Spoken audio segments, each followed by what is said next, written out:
ang mga kwento ng pag-ibig, kwento ng buhay at kwento ng pag-asa dito sa Barangay Love Stories. Love Stories.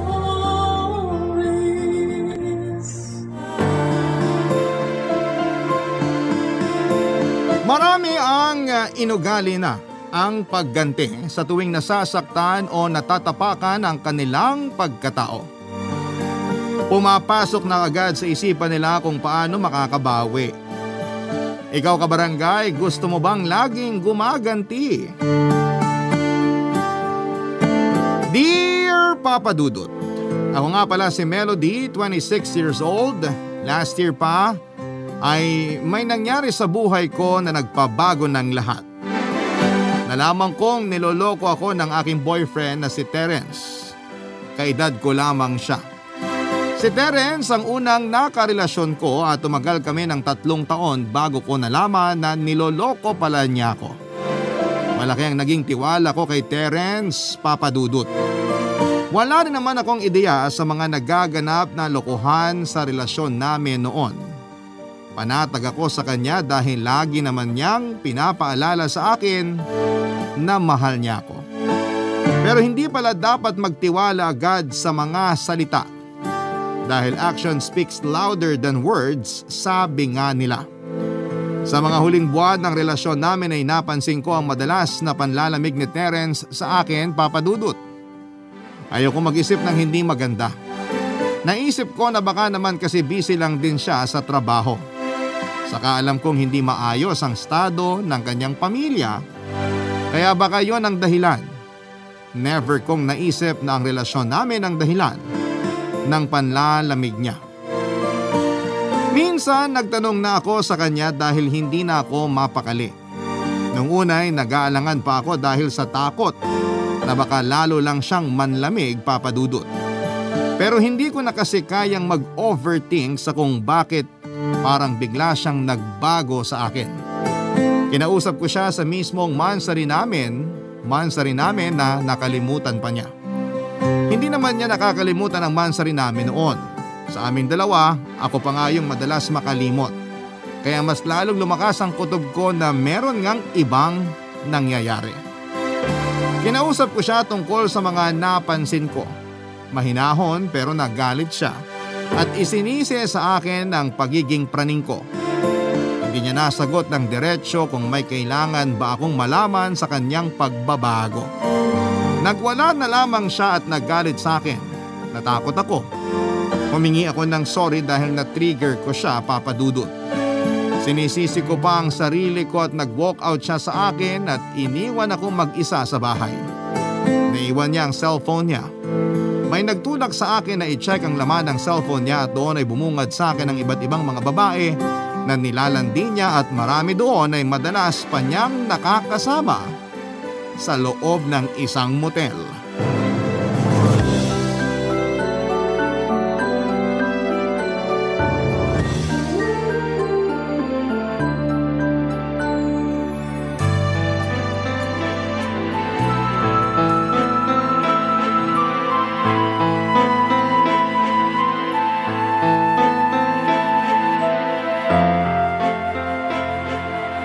Manloloko ka, Terence? Sino ba kasing nagsabi sa'yo na pakialaman mo cellphone ko? Bakit mo ako niloko? Sagutin mo muna ang tanong ko.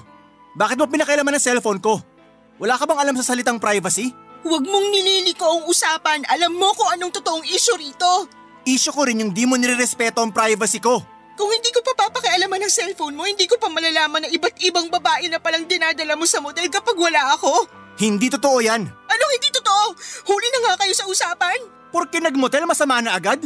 Hindi ba pwedeng hinatid ko lang para safe sila? Mga babae silang katulad mo. Kailangan ko silang protektahan. Protektahan? Kaya ba inabot kayo ng 3 oras sa loob ng kwarto? Nababaliw ka na. Yan bang sasabihin mo sa akin? Nababaliw ako? Ilang buwan mo na akong binabaliw dahil sa panlalamig mo.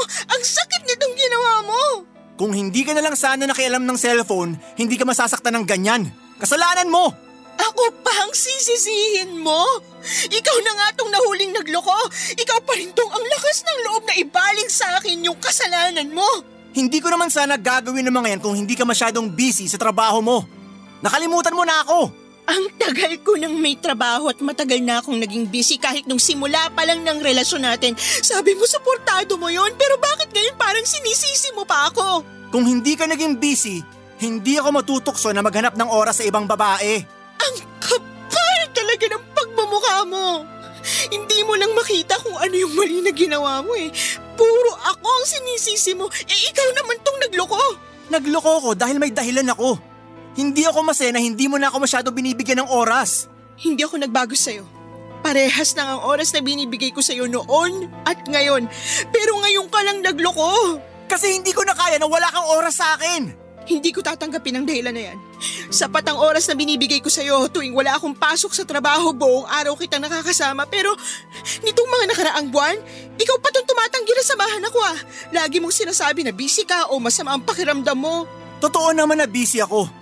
At minsan masama ang pakiramdam ko. Kasalanan ko bang sakitin ako? Pero nasa motel ka at kasama ang mga babae mo nung mga time na tumanggi kang samahan ako. Nagkataon lang yon. Sige, lumusot ka pa. Pinapaliwanag ko lang ang sitwasyon ko.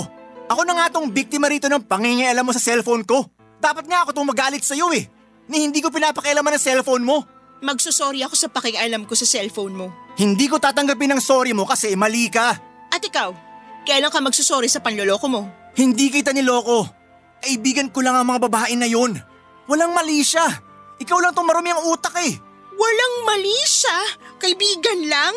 Matapos kayong magstay sa motel, sasabihin mo sa akin na wala lang yon? Na ako pa tong marumi ang utak? Alam mo, pinapakomplikado mo lang ang sitwasyon. Ako pang nagpakomplikado ng sitwasyon ah? Iba ka talaga.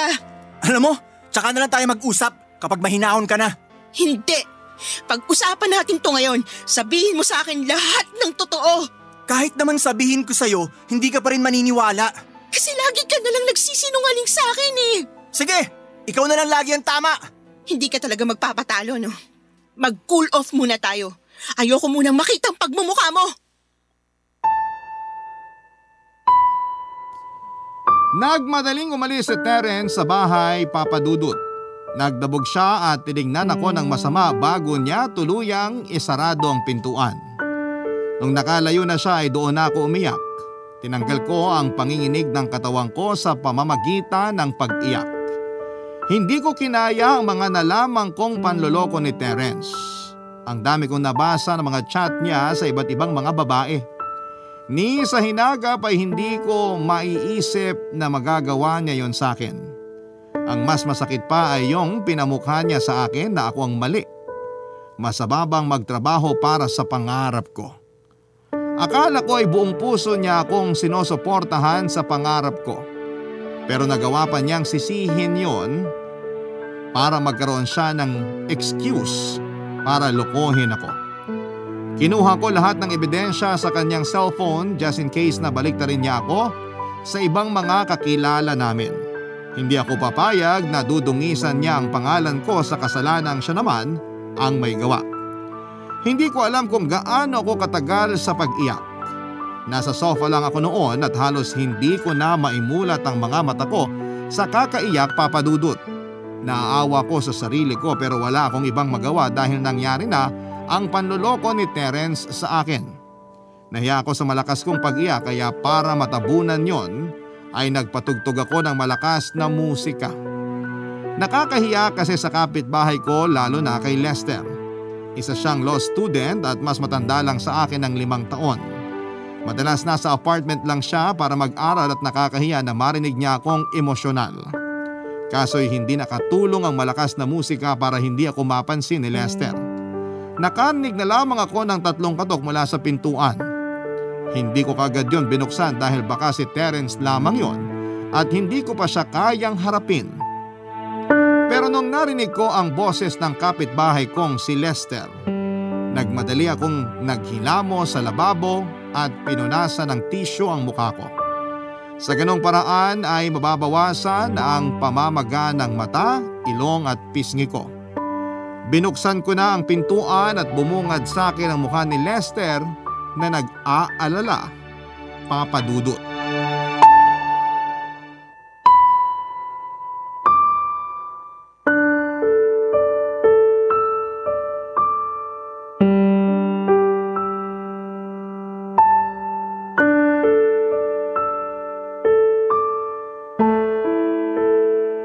Ayos ka lang, Melody? Oo, pasensya ka na sa ingay ng radyo ko ha. Papahinaan ko lang sana sa'yo kasi nagre-review ako. Huwag ka mag-alala. Pinatay ko na yung radyo. May mga tissue ko pa sa mukha. Kasi pinagpawisan ako kanina habang naglilinis ng bahay. Nakakamagarin ba ng mata at ilong ang paglilinis ng bahay? Kinati kasi yung mukha ko sa alikabok. Alam mo na. Hindi ako eksperto, pero pag namamaga at namumula ng ganyan ng mga mata… Uy, hindi ako nagdadrugs ha. Huwag mo ako isumbong sa mga pulis. Hindi naman yan ang sasabihin ko. Sorry. Akala ko kasi pinag-iisipan mo ako nung nagdadrugs eh. Pinag-iisipan ko na umiyak ka. Hindi Ganyan ang tunog ng mga taong guilty sa korte.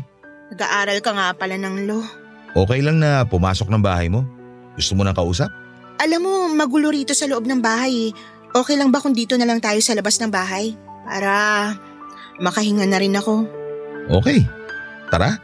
Tara. Gusto mo ikwento kung bakit parang nakadrag sa mga mata mo? Nalaman kong niloloko ko ni Terence. May ebidensya ka. Marami po, Your Honor. Nagawa mo pang magpatawa nasasaktan ka na nga. Kasi kung hindi ako magpapatawa, mabababad na naman ako sa sakit. Una pa lang wala na akong tiwala sa Terence na yun eh. Dapat sinabi mo na sa akin dati pa. Niloko tuloy ako. Hindi ko naman kasi ugali makialam sa relasyon ng iba. Sana pinakailaman mo na lang pala para nakaligtas pa ako sa panloloko niya. At least nakawala ka na sa kanya. Pansamantala lang. Nakipag-cool off lang ako. Magkakabalikan pa kaming dalawa. Niloko ka na niya pero babalikan mo pa rin? Wag na. Akala ko ba hindi ka nakikialam sa relasyon ng iba? Pag sobra na yung katangahan ng isang tao, gusto ko nang makialam. Ang sakit mo naman magsalita. Hindi ako tanga. Marupok lang. Hindi naman ikaw yung sinasabihan ko ng tanga. Si Terence. Tanga siya para lokohin ka. Ano bang pumasok sa kokote niya at nagawa niya yun? Kayang-kaya mo talagang pagaanin ng loob ko, no? Mahigit 5 taon ba naman tayo magkapit-bahay eh. Alam ko na talaga kung paano. Mas matagal na palang relasyon natin kaysa sa relasyon namin ni Terence, no? At baka nakakalimutan mo lang. Anniversary natin ngayon. Ha? Anong anniversary?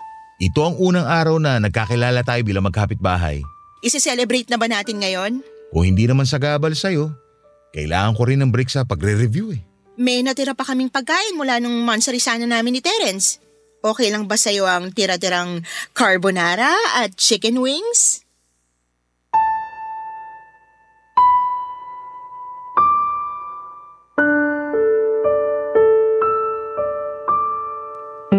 Papadudot mas matagal ko pang nakilala si Lester kesa kay Terence.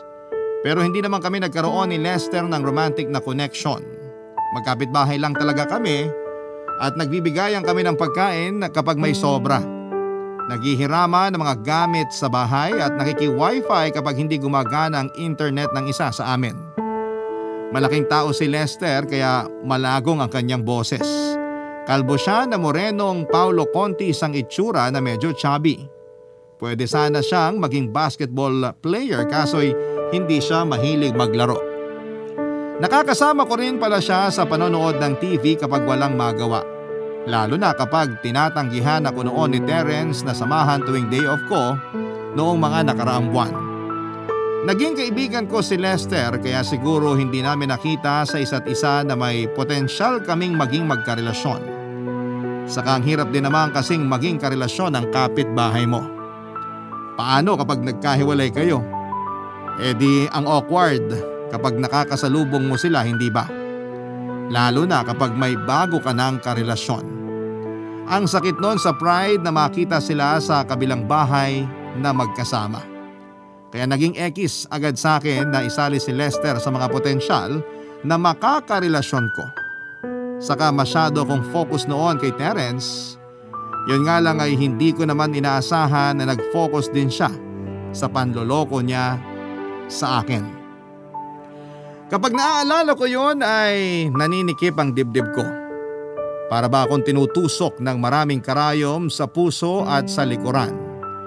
Hindi ko inakala na ang unang relasyon ko ang siyang magiging dahilan ng galit ko sa mundo.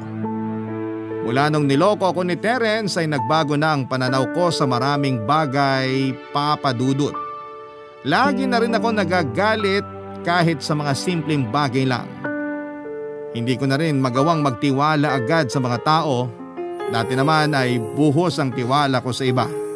Pero dahil sa ginawa ni Terence, nadamay na rin ang relasyon ko sa ibang mga tao, Papa Dudut. Barangay Love Stories. Barangay Love Stories.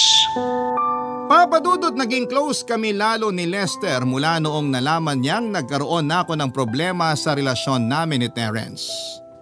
Alam niyang kailangan ko noon ng karamay at iyon ang inoffer niya sa akin. Lagi niya akong sinasamahan sa apartment ko lalo't wala naman daw masyadong mabigat na gagawin sa kanyang pag-aaral. Sa pagdamay ni Lester kahit papaano ay nakahinga ako ng maluwag. Lalo't pinakiramdaman niya sa akin or pinaramdam niya sa akin na deserve kong mahalin ng tama. Kaya lang aminado ako sa sarili ko na mahal ko pa rin si Terence. Kahit ganoon ang ginawa niya sa akin. Hindi ko yon sinabi kay Lester dahil alam kong pagagalitan at sesermonan lamang niya ako. Alam kong ayaw na niyang bumalik kay Terence pero lagi niya pa ring sinasabi na mas alam ko kung ano ang makakabuti sa akin. Isa lang daw siyang kapitbahay na handa akong payuhan pero nasa akin pa rin lahat ng desisyon sa tamang gagawin. Aminado akong naging escape ko si Lester sa mga panahong nangungulila ako kay Terence. Sa tuwing natutokso ako makipag-ayos kay Terence ay lagi lang akong kumakatok noon sa pintuan ni Lester at nagpapasaklolo. Hindi niya ako tinatanggihan. Lagi lang niya akong pinapatuloy sa apartment niya kahit minsan ay busy siya o kahit minsan ay wala siya sa mood. Doon ko na-realize na baka may lihim na gusto sa akin si Lester. Dilulo na akong dilulo pero hindi naman siguro mag-e-effort ng ganon ng isang lalaki kung wala siyang interes sa isang babae. Kaya lang kahit alam kong mas okay siya kesa kay Terence, ay hindi ko pa rin magagawang magustuhan si Lester. Nalilito na rin ako sa kung ano ang tama dahil si Lester na nga itong matino at alam kong hindi toxic ay hindi ko pa rin magawang magustuhan. Bakit nga kaya ang gusto ng mga sugatang puso ay yung maraming red flag? Ang hirap tuloy kumuha ng sagot doon. Isang araw ay nakaramdam akong muli ng lungkot. Nagalangan akong istorbohin si Lester pero nakita ko na lamang ang sarili kong lumabas ng apartment at kumakatok na sa kanyang pintuan. Pinagbuksan niya ako. Pinapasok naman niya ako, Papa Dudut.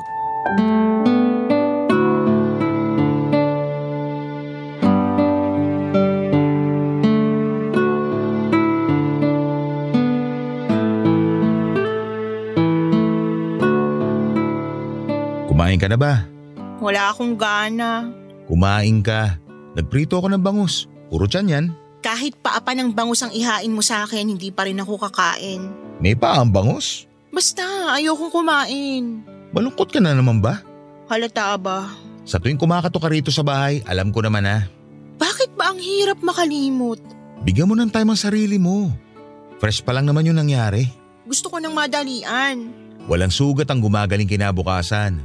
Chill ka lang. Gusto mo ng kape? Gatas? May alak ka ba dyan? Hindi naman ako umiinom. Maling tao yatang nalapitan ko ngayon ah. Ang kaya ko lang maitulong sa'yo, payo. Kota na ako sa mga payo mo, paulit-ulit na lang eh. Ang kulit mo kasi. Nag-message sa akin si Terence. Humihingi ng isa pang chance. Ano sabi mo? Hindi ko nireplyan. Mabuti naman. Pero gusto kong replyan eh. Ay nako.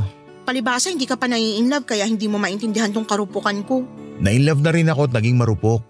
Pero hindi naman ako umabot sa punto na niloko na ako namimiss ko pa rin yung tao. Sabi mo nga 'di ba, fresh pa lang tong nangyari sa akin, malamang mamimiss ko pa rin siya. Miss mo na ang muha-muha niya no? Magaling pa naman siyang magmuha-muha. Kaya pala hindi mo mabitawan. May connection kasi yung muha-muha namin. May connection magaling lang talaga siya sa muha-muha. Magaling talaga. Kaya ang dami niya na check-in sa motel kasi ang galing niya sa muha-muha. Ay naku, pinaalala mo na naman. Ilan ba yung nabiktima niya? 8 yung nahuli ko sa chat. Baka meron pa sa ibang social media niya. Hindi ko alam. Ayoko nang alamin. Tignan mo, ang dami niya nakamuha-muha. Gusto mo pa ba yan? Ang weird nga kasi mas lalo ko siyang nagustuhan. Kasi na-trauma ka. Hinahanap-hanap mo yung sakit. Ganun ba yun? Paano kaya makawala? Nakawala ka na nga eh. Pero gumagawa ka pa rin ng tali para isabit sa kanya. Nagagalit na ako. Bakit ka magagalit sa akin Wala naman akong ginagawa sa'yo. Ako ba yung nangloko sa'yo? Hindi ikaw. Galit ako kay Terence. Tama yan. Magalit ka hanggang sa mawalan ka ng pakialam sa kanya. Gusto kong gumanti sa kanya. Paano ka gaganti? Sino yung motel mo? Hindi ko na kailangan mag-check-in. Ayos na dito sa apartment mo. Hoy, wag mo namang gawing motel tong apartment ko. Kakabless lang nito last year. Doon ka sa apartment mo. Tapos, ire-refer kita ron sa pari na nag-bless ng bahay ko. Magpa-bless ka after mo may makamamwa. Dito na lang sa'yo. Bakit ba gusto mo rito sa apartment ko gawin yung muamwa mo sa ibang tao? Hindi naman ibang tao yung imamuamua ko eh. Ha? Matalino ka no? Pero ang hina mo pumikap. Ikaw ang imamuamua ko.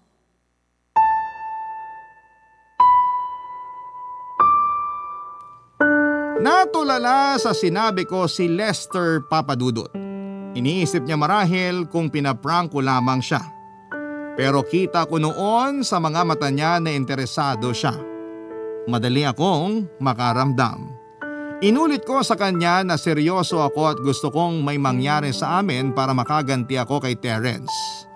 Pinaliwanag ko sa kanya ng isang beses lang naman naming gagawin at wag niyang masyadong personal.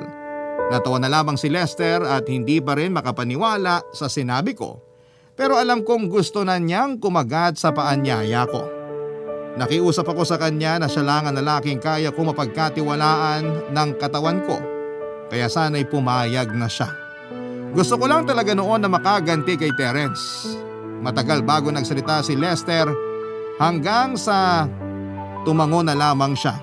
Nagkailangan pa nga kami sa una pero noong ando na kami sa kanyang kwarto ay mabilis lang naming nagawa ang dapat na mangyari. Sa totoo lang ay magaling din naman siya Papadudot kaya sulit kaya kahit papaano ay naging maayos ang pagganti ko. Gusto ko lang makaganti kay Terence. Gusto kong malaman ni Terence na hindi lang siya ang lalaki sa mundo at meron pang ibang magkakagusto sa akin kung hindi pa rin siya magtitino. After na may mangyari sa amin ay nailang ng kaunti si Lester sa akin. Inassure ko naman siya na walang bigat yung naganap sa amin. Tulong na lang niya yon bilang isang kaibigan. Nawala kahit papaano ang ilangan namin sa sinabi ko. Mabilis ding nagbalik sa normal ang pagkakaibigan namin. Hindi ko muna sinabi kay Terence ang nangyari sa amin ni Lester. Pinalipas ko muna ang isang buwan para makapag-isip ako ng tamang comeback. Nagpaganda pa kasi ako noon para makita ni Terence na kawalan ako. Nakaplano na ang lahat. Makalipas nga ang mahigit isang buwan ay nagtungo na ako kay Terence para makipag-usap. Matagal na niya akong kinukulit na makipag-usap ako sa kanya pero doon ko lang siya nagawang pagbigyan dahil meron akong plano Papadudot.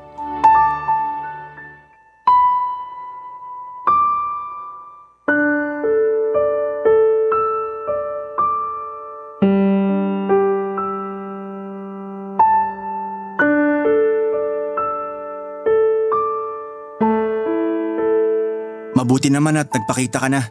Kailangan natin mag-usap. Yun naman ang gusto ko eh. Sana magkaayos na tayo. Talaga? Oo naman. Para akong nababaliw mula nung nawala ka. Hindi mo alam kung gaano kasakit sa akin yung mga nangyari. Nagsisisi ka na sa panloloko mo. Sabi ko naman sa'yo may kasalanan ka pa rin sa nangyari. At talagang papanindigan mong kahati ako sa kasalanan mo? Gusto ko lang maintindihan mo ang side ko. Ikaw ba? Naintindihan mo pinagdaanan ko sa'yo? Alam mo ba kung gaano ako nadurog sa panloloko mo? Kaya nga ayusin na natin to para mabuo na ulit tayo. Ayoko nang mahiwalay sa'yo. Natuto na ako. Ikaw talaga ang mahal ko. Kung mahal mo ako, bakit ka pumatol sa iba? Siguro kasi lalaki lang ako. Madaling matukso. Hindi rason yan. Kung mahal mo ako, hindi ka mabilis na matutukso. Kung kaya mo lang sanang maintindihan ang katawan ng isang lalaki. Talagang hanggang sa huli ipaparamdam mong kasalanan ko pa rin to, no? Akala ko ba magkakaayos na tayo? Sa totoo lang, gusto ko naman magkaayos talaga tayo eh. Kaya nga sana kalimutan na natin ang nakaraan. Magsimula ulit tayo. Hindi ka na maglolo ko? Hindi na, promise.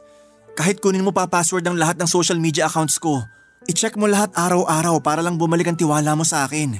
Handa ka ba sa trust issues ko? Kasi isang sakong pagdududa ang meron ako sa'yo.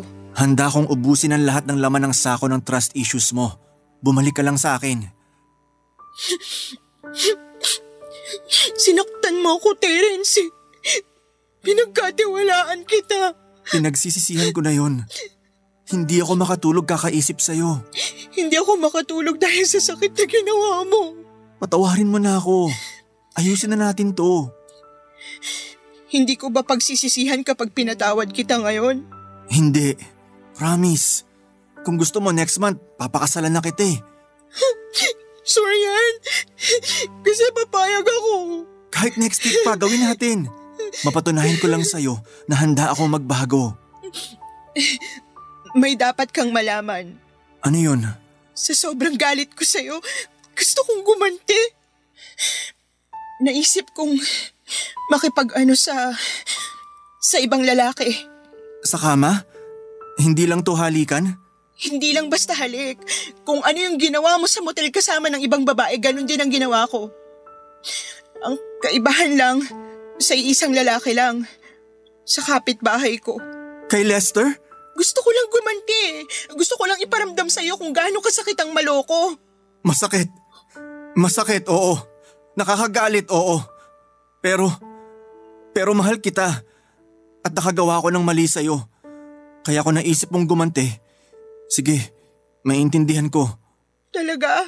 Ganun kita kamahal. Kaya sana, quits na tayo. Sige, yan naman ang gusto kong mangyari eh. Quits na. Hindi ka na uulit ha? Hindi na. Ikaw din na. Hindi na. Mahal kita, Melody. Mahal din kita. Melody, ayos ka lang? Nakikibanyo ko. Susuka ako.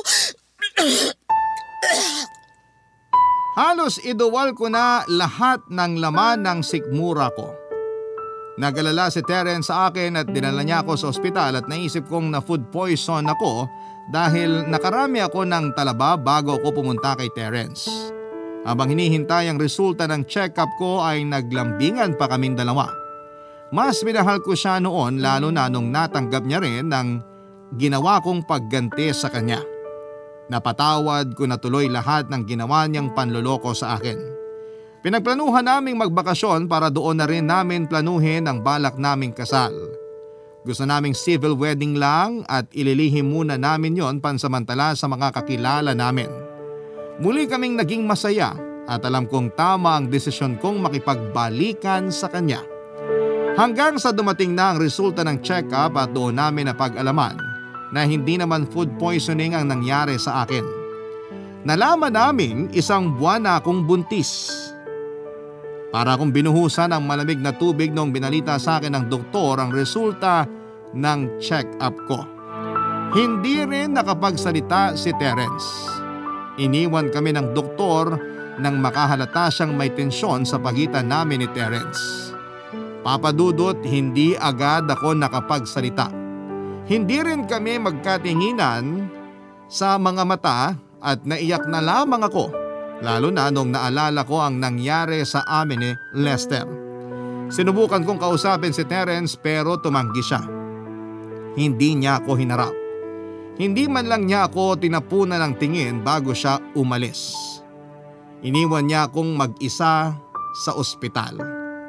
Wala akong nagawa para pigilan siya, Papadudod.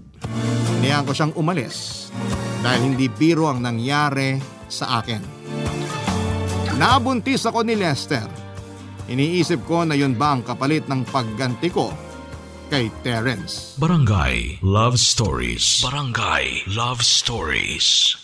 Papadudod, sinubukan kong kausapin si Terence pero hindi na niya ako hinarap. Ni mag-reply sa messages ko ay hindi niya ginagawa. Nalaman ko na lamang na bigla na lamang siyang nakipagrelasyon sa isa sa mga nakalandian niya. Nasaktan ako noon. Yun ang ginawa niyang ganti sa pagkakabuntis ko. Wala akong ibang nagawa kundi ang tanggapin yon kahit na masakit. Sinabi ko na rin kay Lester ang mga nangyari. Kalmado naman siya kahit inaasahan kong tatanggihan niyang panagutan ang dinadala ko. Handa naman akong buhayin ang mag-isa ang anak ko at hindi ko na inaasahan pang sosuportahan ako ni Lester.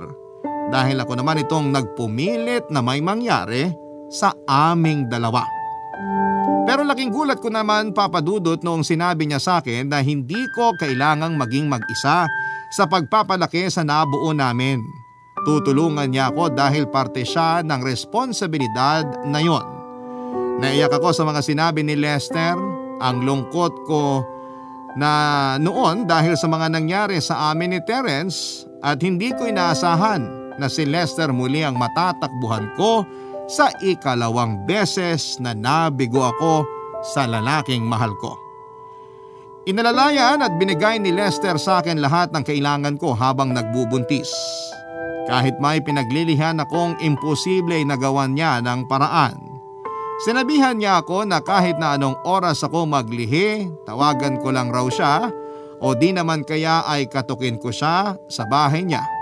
Si Lester ang lagi kong nakakasama mula sa mga check-up o di naman kaya kapag may mga pabugso-bugso na emosyon akong nararamdaman.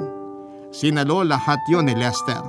Naintindihan naman daw niya dahil meron siyang 2 ate na tinulungan din niya noong nagbubuntis.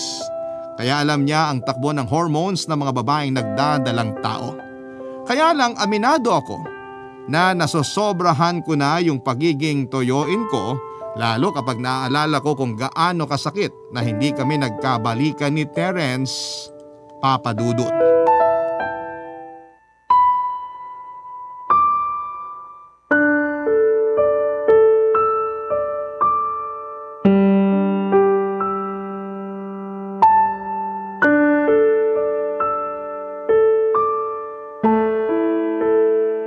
Bakit mo ba ako pinapunta dito sa apartment mo? Kasi kanina pa kita naririnig na umiiyak sa apartment mo. O tapos? Hindi maganda sa baby natin na umiiyak ka. Hindi pa niya naririnig na umiiyak ako. Malayo sa tenga niya yung bibig ko. Pero nararamdaman niya. Mas magaling ka pa sa akin ako yung nanay. Hoy, kasama akong bumuo niyan. Di wow. Bakit ka ba umiiyak? Sabi ko naman sa'yo kapag may kailangan ka, magsabi ka sa akin. Hindi naman kita kailangan. Aray Kaya ko naman ang sarili ko. Masama bang umiyak? Huwag mo lang sana sobrahan para hindi naman makaapekto sa anak natin. Masisisi mo ba kung nasasaktan ako? Sabi ko sa'yo magsabi ka eh. Bakit sa tingin mo makakatulong ka ba? Hindi lagi, pero susubukan ko. Ano ba nangyari? Basta. Hindi pwedeng basta. Ayoko maapektuhan ang anak natin sa nangyayari sa'yo. Kaya please, magsabi ka. Si Terence kasi. Si Terence na naman? Akala ko pa pwedeng magsabi sa'yo. Bakit ganyan ang reaksyon mo? Kasi naman malapit ka ng manganak. Ilang buwan na kayong hiwalay ni Terence? Bago na nga siyang karelasyon, hindi ba? O tapos, porque malapit na ako manganak, hindi ko na siya dapat isipin. Hindi mo naman mapipigilan ng sarili mo na isipin si Terence. Pero tulungan mo rin naman ang sarili mo na malimitahan yung pag-iisip sa kanya. Para sa kapakanan yung pareho ng anak natin. Namimiss ko lang kasi siya. Namimiss ka ba niya? Paano ko malalaman? Ibinlock niya ako sa Facebook. Maganda nga yan, para hindi mo na siya i-stalk ulit. Naalala mo nung isang beses na in-stalk mo siya? Nung nakita mong pinost niya yung picture nila nung bago niya? Anong ginawa mo nun? Umiyak. Tapos hindi ako kumain ng buong araw. Kinailangan pa kita itakbo sa ospital dahil sa ginawa mo. Munti ka na mapahamak yung anak natin. Kasalanan ko bang emosyonal ako? Buntis ako Kaya nga buntis ka. Kaya dapat isipin mo responsibilidad mo sa anak natin. Kasalanan mo to. Bakit ako na naman? Kung hindi mo ako binuntis, hindi sana mapupunta sa iba si Terence. Hindi sana ibang babae pinupost niya sa Facebook kundi ako. Baka nakakalimutan mong 2 tayong gumawa nito. At para ipaalala ko sa'yo, ikaw ang namilit sa akin. Bakit ka kasi nagpapilit? Alam mong mahina ako nun Alam mong hindi gumagana ng tama yung utak ko nun. Nag-take advantage ka sa pagiging broken ko. Ganyan na lang ba talaga tayo lagi? Lagi mo ako sisisihin sa desisyong tayo naman 2 may gusto? Kung bakit naman kasi masyadong healthy yung pagkalalaki mo. Isang mo lang sa akin. Nabuntis mo na agad ako. Ano bang diet mo para maiwasan? Melody, please. Marami rin ako iniisip na problema ngayon sa family ko. Hindi makakatulong kung pati ikaw poproblemahin ko pa. Kailangan mo akong problemahin dahil sa'yo nasira ang buhay ko. Ako nakasira ng buhay mo? Pagkasira ng buhay mo, anak natin? Ano pang masasakit na salita gusto mong sabihin? Ubusin mo na ngayon habang may pasensya ako. Dali, ubusin mo. Hindi ako nakapagsalita sa mga sinabi ni Lester, Papa Dudut. Natakot ako dahil nakita ko ang galit at sakit sa mga mata niya. Nasaktan ko ang pagkalalaki niya dahil sa mga paninisi ko. Alam ko namang parte ako ng kasalanan kung bakit kami hindi sinasadyang nakabuong dalawa. Sa kagustuhan kong makaganti. Iba tuloy ang nangyari. Hindi ko na siya sinagot dala ng hiya at saka lumabas na ako ng apartment niya. Hindi naman niya ako pinigilan. Sinarado pa niya ang pintuan noong nakalabas na ako. Hindi niya ako kinausap buong araw at nanibago ako roon. Oras-oras kasi dati ay lagi niya akong kinukumusta. Lagi niyang tinatanong kung anong pagkain ang gusto ko para makabili siya bago magdilim. Doon ko lang na-realize kung gaano siya naging mabuti sa akin. Doon na naman ako naiyak. Sumablay na naman ako ang palo ng hormones ko. Nadamay na naman si Lester sa mga galit ko sa mundo. Hindi yun fair para sa kanya. Pinalipas ko muna ang 2 araw para kumalma siya, Papa Dudut. Alam kong masama pa rin ang loob niya noon sa akin. Hindi rin nagparamdam sa akin si Lester. Doon ko lalong naramdaman na hindi na siya natuwa sa mga huling sinabi ko. Makalipas ang 2 araw ay ako na mismo nagkusang lumapit sa kanya para humingi ng sorry. Kumatok ako sa apartment niya pero hindi niya ako pinagbuksan. Tinext ko siya pero hindi siya nag-reply. Nasaktan ako sa pag-deadman niya sa akin. Nagmukmuk ako sa kwarto ko habang nakatingin lamang sa cellphone ko. Hinihintay ko ang reply ni Lester. Hanggang sa bigla akong nakatanggap ng reply sa kanya. Sinabi niya na kakauwi lang niya sa apartment niya. Buong araw pala siyang umalis. Agad akong nag-ayos at saka nagmadaling pumunta sa apartment niya. Nakailang katok ako bago niya ako pinagbuksan. Tipid ang ngiti niya sa akin nang pinapasok niya ako. Pinaupo niya ako sa sofa at tulad ng dati, inalalayan pa rin niya ako. Tinanong din niya kung ano ang pinaglilihan ko sa araw na yon. Umiling ako at sinabing busog pa ako. Tumango lamang siya at parang pinapakiramdaman kung nagtatampo pa rin ang bawat isa sa amin.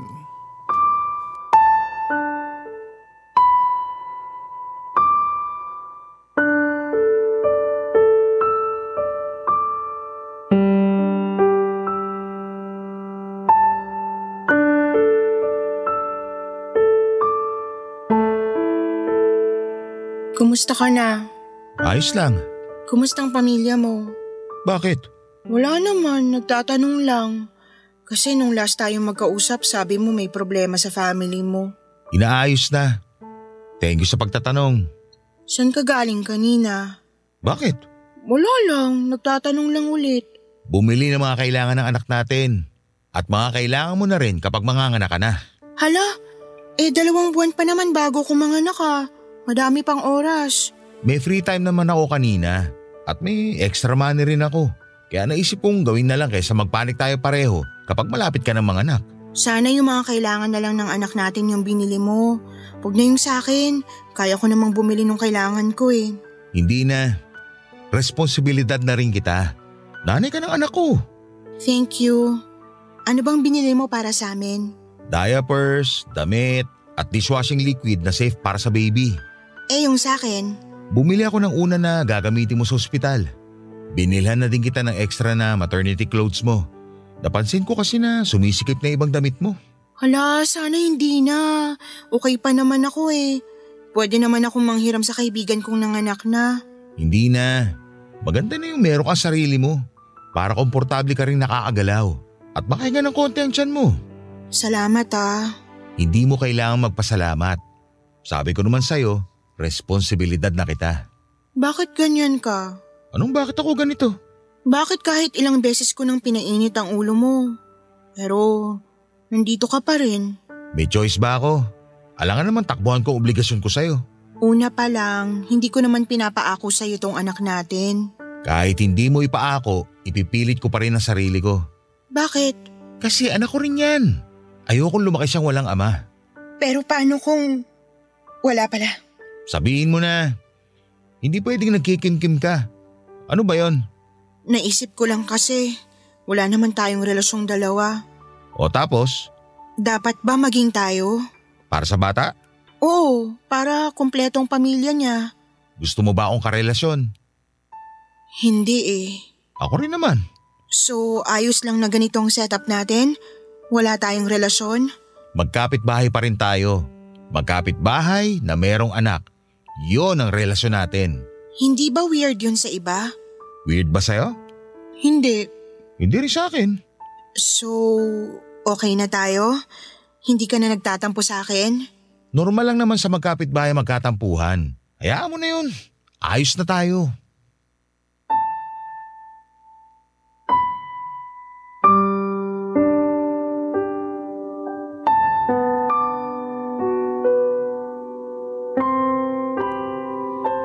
Papadudot isang ngiti ang sinukli ko kay Lester.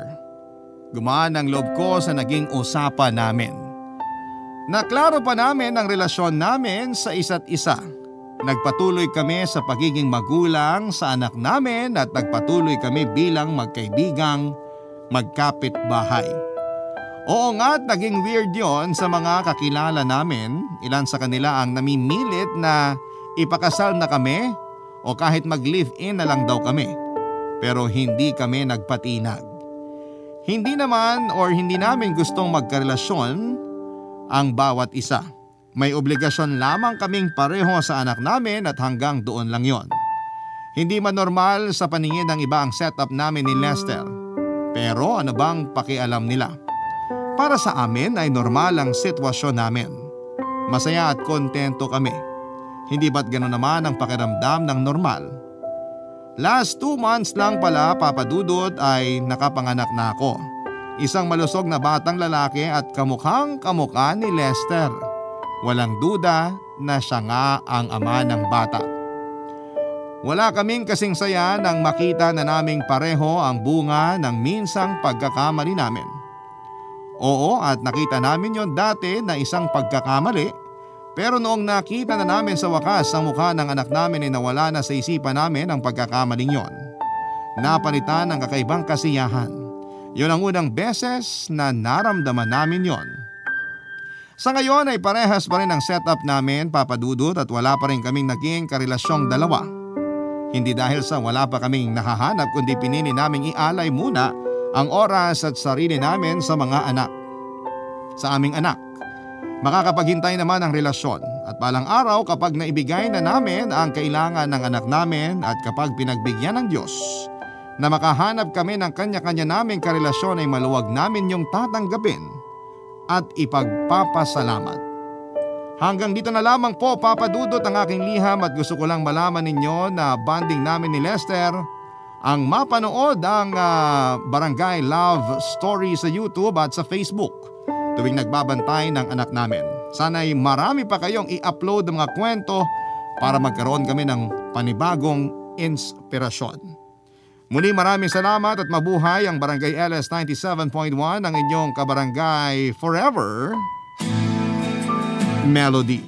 Nagustuhan ng iyong napakinggan? Ituloy yan via live stream sa www.gmanetwork.com/radio. Barangay LS In Mega Manila, 97.1. Forever.